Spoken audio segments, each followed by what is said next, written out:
ಕುಡಿಯುವ ನೀರಿನ ಸಮಸ್ಯೆ ಎದುರಾಗಿದೆ. ಇನ್ನು ಕೇವಲ ಜಾನುವಾರುಗಳಿಗಷ್ಟೇ ಅಲ್ಲದೆ ಪ್ರಾಣಿಗಳಿಗೂ ಕೂಡ ಈಗ ಕುಡಿಯುವ ನೀರಿನ ಸಮಸ್ಯೆ ಎದುರಾಗಿರ್ತಕ್ಕಂಥದ್ದು. ಇನ್ನು ನಾವೀಗ ಚಿಕ್ಕಮಗಳೂರು ಜಿಲ್ಲೆಯ ಕಡೂರು ತಾಲೂಕಿನಲ್ಲಿರ್ತಕ್ಕಂಥ ಅಮೃತ್ ಮಹಲ್ ಕಾವಲಿನಲ್ಲಿರುವ ಏನು ಕೃಷ್ಣ ಮೃಗ ಸಂರಕ್ಷಿತ ಪ್ರದೇಶದಲ್ಲಿರ್ತಕ್ಕಂಥದ್ದು. ಇಡೀ ಕರ್ನಾಟಕ ರಾಜ್ಯದಲ್ಲಿ ಕೇವಲ ಎರಡು ಕೃಷ್ಣ ಮೃಗ ಸಂರಕ್ಷಿತ ಪ್ರದೇಶಗಳು ಇರ್ತಕ್ಕಂಥದ್ದು. ಇದೊಂದು ಕಡೂರು ತಾಲೂಕಿನ ಬಾತೂರು ಕಾವಲಿನಲ್ಲಿರ್ತಕ್ಕಂಥ ಒಂದು ಏನು ಕೃಷ್ಣ ಮೃಗ ಸಂರಕ್ಷಿತ ಪ್ರದೇಶ ಇದೆ. 1820 ಎಕರೆ ವಿಸ್ತೀರ್ಣದಲ್ಲಿ ಇರ್ತಕ್ಕಂಥದ್ದು. ಇಲ್ಲಿ 100 ಕೃಷ್ಣ ಮೃಗಗಳು ಇದಾವೆ ಅನ್ನೋ ಒಂದು ಮಾಹಿತಿ ಕೂಡ ಅರಣ್ಯ ಇಲಾಖೆ ಸಿಬ್ಬಂದಿಗಳು ನೀಡಿರ್ತಕ್ಕಂಥದ್ದು. ಅರಣ್ಯ ಇಲಾಖೆ ಕೂಡ ಈಗಾಗಲೇ ಕೃಷ್ಣ ಮೃಗಗಳ ಸಂರಕ್ಷಣೆಗಾಗಿ ಸಾಕಷ್ಟು ಪ್ರಯತ್ನಗಳನ್ನ ಮಾಡ್ತದೆ. ಅದರಿಂದ ಸಾಕಷ್ಟು ಅಳಿವಿನ ಅಂಚಿನಲ್ಲಿರ್ತಕ್ಕಂಥ ಕೃಷ್ಣ ಮೃಗಗಳು ಇರ್ತಕ್ಕಂಥ ಅತಿ ಹೆಚ್ಚು ಇರ್ತಕ್ಕಂಥ ಪ್ರದೇಶ ಅಂದ್ರೆ ಕೇವಲ ಎರಡು. ಆ ಹಿನ್ನೆಲೆಯಲ್ಲಿ ರಾಜ್ಯ ಸರ್ಕಾರ ಈ ಒಂದು ಕೃಷ್ಣ ಮೃಗ ಮೀಸಲು ಸಂರಕ್ಷಿತ ಪ್ರದೇಶ ಅಂತ ಮಾಡಿ ಇಲ್ಲಿ ಕೃಷ್ಣ ಮೃಗಗಳ ರಕ್ಷಣೆಗೆ ಸಾಕಷ್ಟು ಪ್ರಯತ್ನ ಮಾಡ್ತೇವೆ. ಈ ಒಂದು ಬರದ ತಾಪಮಾನ ಹೆಚ್ಚಾಗ್ತಾ ಇರ್ತಕ್ಕಂಥ ಹಿನ್ನೆಲೆಯಲ್ಲಿ ಬೇಗೆಯಿಂದಾಗಿ ಅಂತರ್ಜಲ ಬತ್ತಿದ ಹಿನ್ನೆಲೆ ಕಾಡು ಪ್ರಾಣಿಗಳಿಗಿರ್ಬೋದು, ಜನರಿಗೆ ಕುಡಿಯುವ ನೀರಿನ ಹಾಹಾಕಾರ ಇದಾಗ್ತಿರ್ತಕ್ಕಂಥದ್ದು. ಮೊದಲೇ ಕಡೂರು ತಾಲೂಕು ಅಂದ್ರೆ ಬರಪೀಡಿತ ಪ್ರದೇಶ. ರಾಜ್ಯದಲ್ಲಿ ಬರಪೀಡಿತ ಪಟ್ಟಿಯನ್ನು ಕೈಗೆತ್ತಿದ್ರೆ ಮೊದಲು ಸಿಗ್ತಕ್ಕಂಥದ್ದು ಕಡೂರು ತಾಲೂಕು. ಈ ಒಂದು ಪ್ರದೇಶದಲ್ಲಿರ್ತಕ್ಕಂಥ ಕೃಷ್ಣ ಮೃಗಗಳ ಮೀಸಲು ಸಂರಕ್ಷಿತ ಪ್ರದೇಶದಲ್ಲಿ ಕೃಷ್ಣ ಮೃಗಗಳಿಗೆ ಕುಡಿಯುವ ನೀರಿನ ಸಮಸ್ಯೆ ಆಗಬಾರದು. ಅರಣ್ಯ ಇಲಾಖೆ ಮುಂಜಾಗ್ರತಾ ಕ್ರಮವಾಗಿ ಟ್ಯಾಂಕ್ಗಳನ್ನ ಮಾಡಿ ಅವಕ್ಕೆ ಟ್ಯಾಂಕರ್ಗಳ ಮೂಲಕ ನೀರನ್ನು ತುಂಬಿಸಿ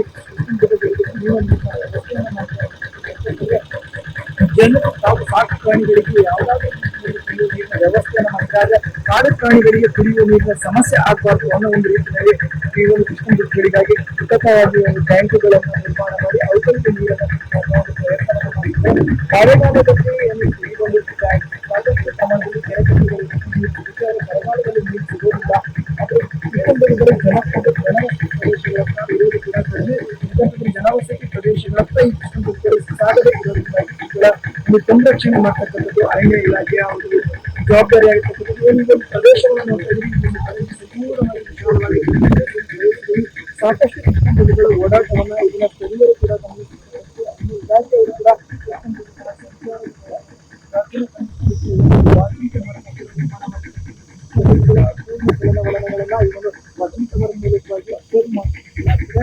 ಇನ್ನು ಟ್ಯಾಂಕರ್ಗಳಲ್ಲಿ ನೀರನ್ನು ತಂದು ಹಾಕುವುದು ಕಾಡು ಪ್ರಾಣಿಗಳಿಗೆ ಈ ರೀತಿಯಾಗಿ ಟ್ಯಾಂಕರ್ನಲ್ಲಿ ನೀರನ್ನು ತಂದು ಹಾಕುವಂತ ಪರಿಸ್ಥಿತಿ ಇವತ್ತಿನ ಬಿಸಿಲ ಬೇಗ ತಂದು ಇರ್ತಕ್ಕಂಥದ್ದು ಸಾಕಷ್ಟು ಆತಂಕಕ್ಕೆ ಒಳಗಾಗಿರ್ತಕ್ಕಂಥದ್ದು.